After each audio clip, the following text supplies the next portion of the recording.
Sadhguru, we're here in Davos at a time when in India there's a big chatter about what's happening at the Gyanvapi Mosque, where there are two different kinds of contestations.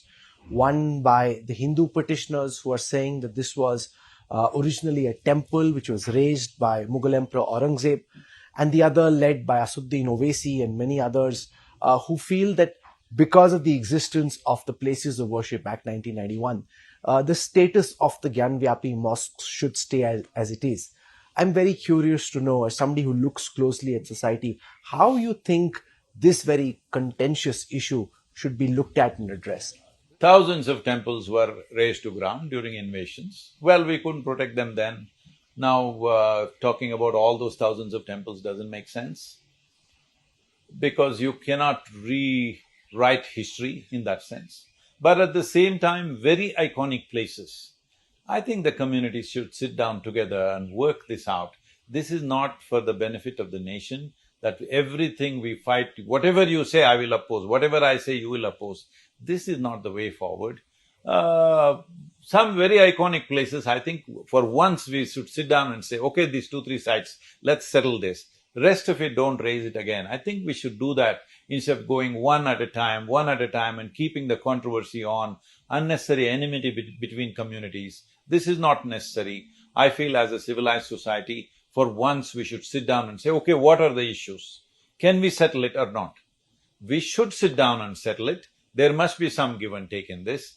About this particular thing, I am not conversant with the news, so I don't want to make a comment on that. But I feel that will be a way forward for both the communities, above all for the nation. It's important. I think we should stop thinking in terms of Hindu community and Muslim community. Right now, India is at a juncture where if we do the right things, we could be a significant nation in the world in terms of economy, in terms of political power, in every way. Nation could become a very significant force in the world.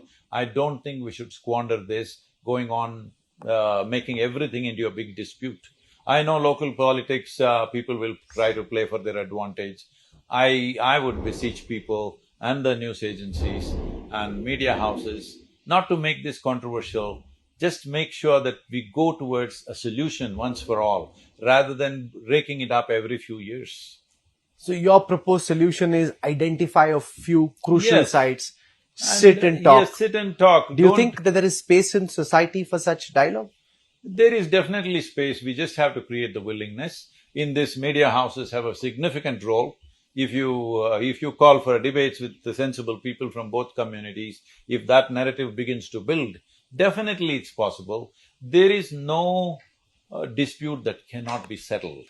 There's been this demand that there be a Truth and Reconciliation Commission, like there was in the post-apartheid era in South Africa, where this business of denial ends and the barbarism of Mughal emperors and of invading armies is accepted, and then begin a process of truth and reconciliation. Definitely, something like that, not necessarily in the same terms, because that was of a different nature. But this also is there is pain in people's hearts. So sit down and talk rather than just fighting endlessly, arguing endlessly. First of all, those who are in active politics should be kept out of these things, because this should not be made into a political mileage or a political capital for anybody. But for the conversation in the country should move beyond communities and come to the nation. And on the issue of the role that the judiciary can play, because for example in the Ayodhya case it was said that this is a one-off exception made for Ayodhya, now no other matter should be brought up. You said identify two key sites or few key sites, possibly say Kashi and Mathura, but then there are demands being made for the Taj Mahal to be renamed, for rooms to be opened, for the Qutub Minar to be called the Vishnu Stham, because there were temples. So the fear in your proposed solution is, how do you know it will end at 2? No, the nature of India is there were temples in every street, in every place, all right? This is the nature of the country. Well, historically, that's been changed in many ways.